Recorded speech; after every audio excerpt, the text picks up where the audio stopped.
Next up, taking a peek at the Sync3 media screen for the 2022 Ford Ranger. Now this is actually unchanged from the 2021 model, just updating the audio quality for you guys, but let's go through everything. So this is obviously the settings screen. We do have the flexibility of pushing the home button along the very top left-hand side of the screen if we want to jump back to the home screen. We've also got a button on the or the right-hand side of the steering wheel, I should say, in order to jump back to the home screen instead. So which way you go is going to be your choice, but this is going to be the base home screen that's available when your vehicle doesn't have factory navigation.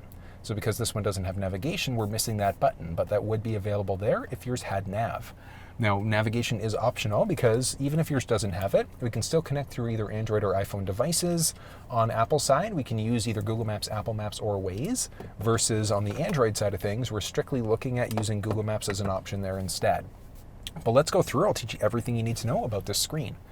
Starting off, we've got our current temperature on the driver-passenger side. So you can see there, we've got our dual-zone climate control available, so we can change it out as necessary there. We've got our current time, which if we press that button, that actually launches us into our clock. We'll get to that one in a bit. We've got our outside temperature along the very top. We've got our data transfer there as well. So as of right now, we're not connected to any Wi-Fi network, which is why we don't have that, well, why that's grayed out. But because we've got our audio enabled right now, so you can see audio on versus off, you can see what station's currently playing. Now, if yours had factory navigation, your map would be there, audio would be moved over there, you just wouldn't have this little compass. And we can add a phone in the very bottom, which we'll get to once we get to the phone section along the bottom. But let's go line by line, starting off with the audio. So, series of options available. We can go AM, FM, SiriusXM, or Bluetooth. If we had a USB stick with MP3s, that would show up as an available option. If my phone was connected, that would show up as an available option as well. But I'll show, once I connect a phone, I will jump back to that screen to show you exactly what's going on as we go. But we can go AM, FM, as I mentioned, to change out sources very simply. We can direct tune this way. We've got a tuning rocker a little bit further down, and then we can also press the voice command prompt on the steering wheel if we want to change out stations this way. So tons of different options that are available. Quick little audio test. Reach the door, give me some food to feed my kid. So that is just the base 6-speaker audio system inside of this thing. It is pretty nice. And as you can see there, a series of different presets that are available as well. If you want to listen to a station that's not saved as a preset, all you have to do, or if you want to save a preset, I should say, all you do is tune to whatever station you want. You just press and hold any of the available spots. And as you can see, it's updated the stations there. So very, very straightforward in order to be able to do it. I love it. Such a nice sound. It's a bass system as well. But I showed you earlier, we do also have our SiriusXM. So as you can see, tons of different options available for presets there. But when we go into SiriusXM, we have a series of other options. So along the very top now, we can do a direct tune this way if we want to. We can see all of our active channels that are available. So music, sports, news, etc. Back, we've also got this little icon for notifications. So if we've got a song currently playing, we can edit it out in order to be able to save either the song or the station. Oh, is it not going to work? Let's see. Let's see if it'll work. I'll show you. I'd love it if it does. Okay. We push again. There we go. Perfect. So we can either save the individual song or the artist. So if that song or artist is playing, it would let you know that that's available as a song or an artist. We can press back there in order to be able to skip different parts of the song as well, which obviously is going to be exclusive for SiriusXM. Now, one other thing to point out with our settings, this button is dynamic. So if we go SiriusXM here, we've got our set categories. We can do a parental lockout. We can enable different notifications there. We've got our tune to start, smart presets. We can lock out certain channels as well. So if you want to skip certain channels, you've got the flexibility to do it. So all we would do is just toggle on or off all of the different stations that we wanted to just skip out if we wanted to. Different SiriusXM information. Now, one thing to point out, as a new Ford owner, you do have 3 months of service for a 2022 model, or well, technically 21 model and above. So if you've got an existing SiriusXM service, all you have to do is just call them up, give them your information, and they'll be able to essentially transfer your plan over to the new vehicle. But I did mention this button's dynamic, because if we go back home and change out to either AM or FM, go back to settings, it's now a radio button. We've got our radio text, and then we can also do an auto set, so a refresh as well. So quite a few different options that are available. And then saving our presets, I showed you that earlier. We just tune to the station, press and hold, and it's going to save in. Next up, we've got our climate control settings. So we do have some climate control settings down the center stack, but we've got a series of other ones that are available here as well. So we've got our auto, which means that the vehicle can determine what the cabin temperature should be. We've got a base menu button for a max AC or a max windshield defroster. We can turn the whole system on or off. If we had the temperature set something different for the passenger side, so you can see there dual automatically updates. But if we hit dual, it's going to automatically default it to whatever the driver's side is instead. We can adjust our fan speed from the middle there. We can figure out if it's going to our windshield, face, feet, some sort of combination of the above, air circulation, rear window defroster, and then air AC on or off. So very straightforward there. We've got our phone now, and as you can see, no phone's currently connected. So let's go through. We're going to start off on the iPhone side of things.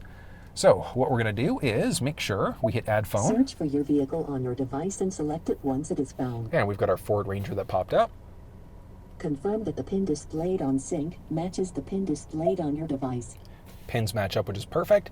Do I want to allow contacts and favorites to sync up? I'm going to For say your no for this safety, one. Please stay alert to changing road conditions and use Sync's voice-activated features while your vehicle is in motion. Perfect. So we're connected over Bluetooth now. We've got two other options. So 911 Assist is, I would definitely recommend turning that one on. The big reason why is that if you're in an accident that meets certain criteria, it's automatically going to dial 911 for you. And then do we want to automatically download our contacts as we go? So as new contacts are available, do we download, yes or no? Hit finish there, and we're connected. So we've got my contacts, my phone. We can change phones if we've got multiple phones connected to the vehicle. We can enter do not disturb. We can go to our keypad. And then we've also got the flexibility of pressing the voice command prompt on the steering wheel. So we do a press and hold in order to be able to activate our Siri assistant. So we've got that as an available option if we want to, which is amazing. But as you can see, they're fully connected. Now if I go back to audio and go to sources, we've got my phone and then Live One, which is a radio app. So certain apps will work strictly over Bluetooth.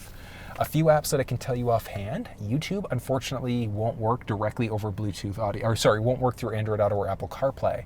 Over Bluetooth, not a problem, but the app won't show up on the screen. So even if we're connected, we can't play video through this thing whatsoever natively. So unfortunately, this is not available as an option. But as you saw there, very straightforward in order to be able to set a phone up. We can go change phone if we want to either edit the iPhone, so we can either disconnect or completely remove it, or we can also add in an additional device. So it's very straightforward. If we go under settings and we go into our phone, series of other options now. So we've got our view devices. We can manage our contacts there, which is kind of neat. So we can delete contacts, read, download, etc. We can set our ringtones, text messages, our roaming warnings, and things like that. So very, very straightforward in order to be able to set the iPhone up, but we also have the option of hooking up for Android Auto or Apple CarPlay. So setting up Apple CarPlay, straightforward. We take our USB cable and we plug in, opposite end of the cable into the phone. Now, if for whatever reason you don't get any messages that pop up as you connect, your cable, you might need to replace it. So what Apple OEM cable always works best if you find that your cable's not working. For whatever reason, I find that you have to get a new OEM cable in order for that to work. But we've got our CarPlay message there. We just have to make sure we agree across the board. Do we want to allow CarPlay while the phone is locked? Yes, we want to allow that. And as you can see, fully connected. We've got my phone, we've got my maps, messages, and a series of other things, and it's super responsive all at the same time. So we've got our main home screen there. So you can see there, we've got calendar parking showing up. We've got the map that's currently showing up there as well. Podcast, we've got so many things. We've got Apple Maps, we've got Google Maps, and we've got Waze, and we can use all of these things directly through the screen. And as you can see, very responsive. We could push this button if we wanted to be able to search for an address. We can look at our saved. We've got our microphone there as well. Hopping back to the main screen by pushing the button there, and then back home again from there. So a few different options that are available, but I love that we've got so many good options. We've got the option of using Google Maps through this. We've got our settings there for route options and things like that. We can do a very nice drag and drop. No pinch to zoom, unfortunately, but we can easily adjust out from here if we want to. So pretty straightforward. Done, and Bob's your uncle, and we can search out from there. And then press, and I did mention we press and hold the button on the steering wheel in order to be able to get to our Siri assistant as well, so that is available as an option. But so many good things available. Now, if we want to get back into the main Sync3 screen, we just push the forward button there, and as you can see, we now have a map icon that's shown up, and the reason why is because we're connected through CarPlay. So we've got that flexibility now, so you don't have to worry about not having the factory navigation, because we could easily just go through this option if we wanted to. But we've got our audiobooks, so we can see these things. Don't have anything downloaded for that right now, We've got different options for podcasts, really good one that I'm listening to on Bitcoin mining right now, and then a series of other ones that are available. But one of the cool things, so on our phone, if we go into our general settings, we can go to CarPlay, we're going to go to Sync3, we can forget the car, we can allow CarPlay while locked, yes or no, and then we can also customize. So if you're a bigger fan of maybe having your podcast up front and you also want to have Google Maps up there as well, you've got the flexibility to do it. We can also delete things, which completely remove it from the screen, but they're saved along the very bottom of the phone. And we can just press that little plus button to bring it back, or we can just do a reset in order to reset this whole thing back to a factory default layout instead. So quite a few different options that are available. But I mean, as you saw there, really straightforward in order to be able to set this phone up. And as you can see there, we swipe across now, and we've got our Apple CarPlay that showed up. So we can disable CarPlay if we want. Watch what happens. So as you can see, the map is now gone, but we're charging the phone up. So we could turn this thing off very easily if we want to, if we just want to be charging, connected over Bluetooth. Then we just go remove iPhone, and that's going to remove it from CarPlay, which also removes it from that CarPlay screen. We can go back into the phone, and we're connected through Bluetooth again. So very straightforward to be able to set up an Apple CarPlay or Apple device and setting up CarPlay inside this vehicle. And setting up an Android device is the exact same process. So if we were on any other screen, like let's say we're on the home screen there, all we have to do, so if we hit phone, we can change phone. Or if we were on the home screen, no other phone connected, we go settings, we can hit phone there, or Bluetooth devices in order to be able to add a phone in. So it's pretty straightforward to be able to do it. So we just add in a device. Search for your vehicle on your device and select it once it is found. And as you can see there, we've got Ford Ranger showing up. Press, there we go. Confirm that the pin displayed on Sync matches the pin displayed on your device. Pins match up, which is perfect, and as you can For see, your they're safety, connected. Please stay alert to changing road conditions and use Sync's voice-activated features while your vehicle is in motion. Allow contacts messages, yes or no. And now because we've got multiple phones connected, we've also got this message. So set it as a favorite phone, yes or no. Download our contacts, yes or no. So if you've got multiple phones connected, so we can view devices. So as you can see, both phones there. Which one gets connection priority? So we can disconnect, make it our favorite, or remove. So if there are multiple phones connected, vehicle senses both, whose phone is going to be connected to first. So you've got the option of adjusting that one as necessary. We can jump into our phone there as well, and as you can see, fully connected. We've got my call list, contacts, phone there, so all of our base phone information. We've got our keypad there as well if we want to make phone calls there. And then I didn't actually mention this on the Apple side of things, but we could also press the voice command prompt to be able to call people this way as well. So you could say call such and such person. But you do need to make sure that your contacts are enabled through the phone there. Now, if you're ever running into any issues with your phone connecting, etc., all you have to do is just delete the device and re-add it. If it's ever giving you bigger issues, like you can't do anything, just go to your general settings down to the bottom, and we can just do a master reset to bring this thing back to the factory default instead. But I mean, as you saw there, very, very simple to be able to connect another device to the vehicle. And then very similar to the iPhone side of things, we do have the flexibility of setting up Android Auto. So we take that USB cable, we insert it into the data port along the very bottom there, opposite end of the cable, and let's unlock ourselves. No match, come on now. Haha, there we go. All right, and we're here.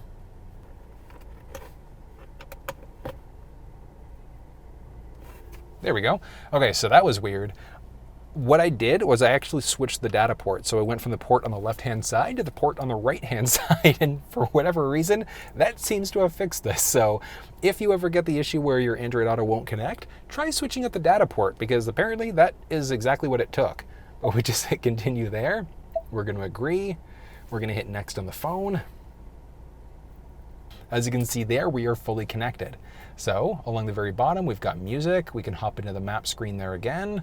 We've got a little play button so we can change between songs, stations, play, pause as necessary. We've got our music, notification center. We've also got the Google Assistant there, so we can press the Google Assistant. And then we can also press and hold the voice button along the steering wheel in order to be able to adjust there as well. We push the button there in order to go back to the main screen. And, ooh, this is interesting. So, Waze is actually, no way. And log into Waze. Okay, so it is possible to use Waze. I just have to make sure that I log in order to be able to do it. That is neat, and that is also new. So previously, Waze has never worked through Sync3, but as you can see there, it's available. So it's an available map source now, on top of just using regular Google Maps. So we've got the 2 map options that are available, which is amazing. So we can go back home, jumping back in, we've got our music, our podcasts that are available there. We've got maps, podcasts, we've got music, and a number of other things.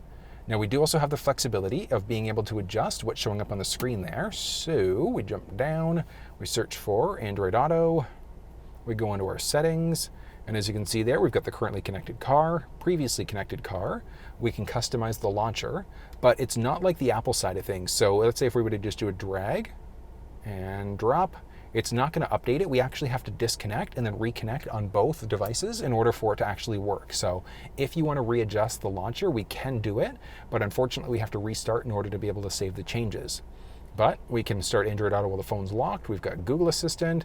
We've also got our Google Voice detection and a few other things available there as well. So quite a few options.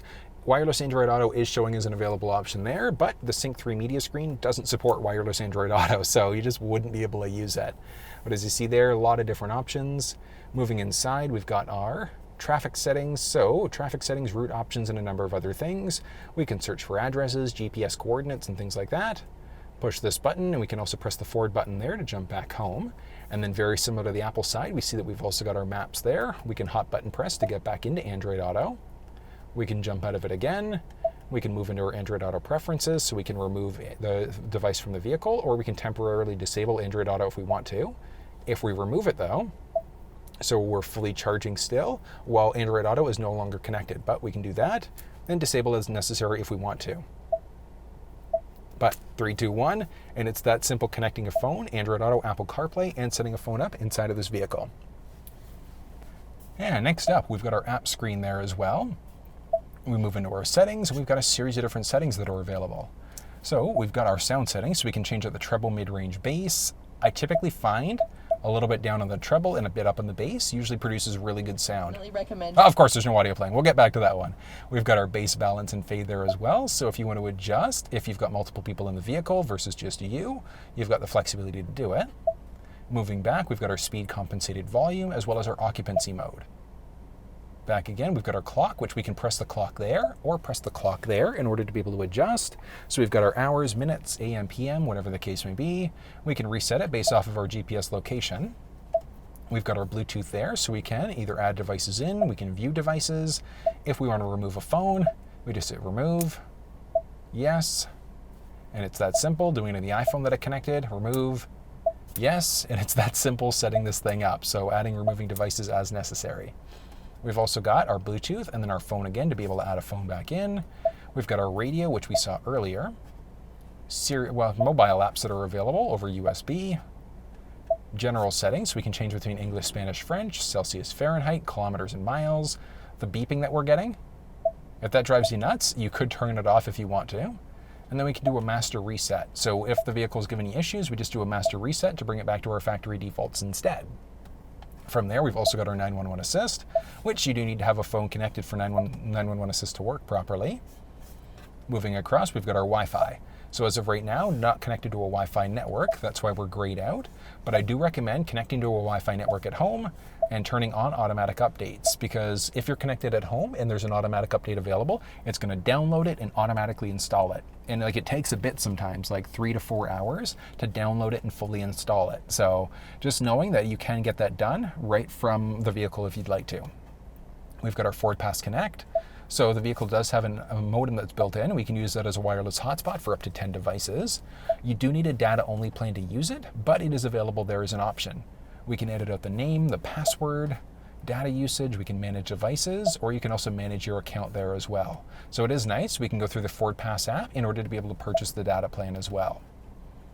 Manage devices as we saw, and moving back, we've got our connectivity settings for the Ford Pass. Moving into some vehicle settings now. There we go. Rear occupant alert. So when we go to turn the vehicle off, it's going to let us know to check the back seats. We can toggle that off if we want to. We've got some different options for our camera. And then we've also got, as we move back, our serial number. From there, we've got options for the display. So as big, as nice, as beautiful as this display is, if it's too much, we can turn it off. Button press in order to bring it back to life. We can also change out the background. So if you're a fan of different colors, you've got the flexibility to adjust it. And you can also change out the brightness of it there. The mode technically is the day mode right now because of how bright it is outside, but we can lock it out to the day or the nighttime mode, just a matter of personal preference. I love this color, so I personally probably keep it in the nighttime mode all the time, but it is nice that we've got the option of going one way or the other if we'd like to. Moving back, we've got some options for voice control. Advanced mode means we won't get as many notifications when we go to change songs, radio stations, navigate, whatever the case may be. This right here is the command list. And then phone confirmation, do you want to call such and such person, yes or no? We've also got a valet mode, so 4-digit number, which is essentially going to lock out the entire screen. So you can't navigate through the screen until you enter that 4-digit number again if you go through the valet mode. But that's everything that you need to know about the Sync3 media screen inside of the 2022 Ford Ranger. Well, that was a look at the Sync3 media screen inside of the 2022 Ford Ranger. Pretty nice, right? Now, I did update this video from the 21 because I wanted to make sure I had better audio quality and video quality for you guys in comparison. But if you ran into any problems though, you need some clarification, drop down in the comment section below and let me know. I'm more than willing to talk you through any issues that you might be having. But if you enjoyed this video, give it a thumbs up, share it with your social networks, and until I see you next time, take care.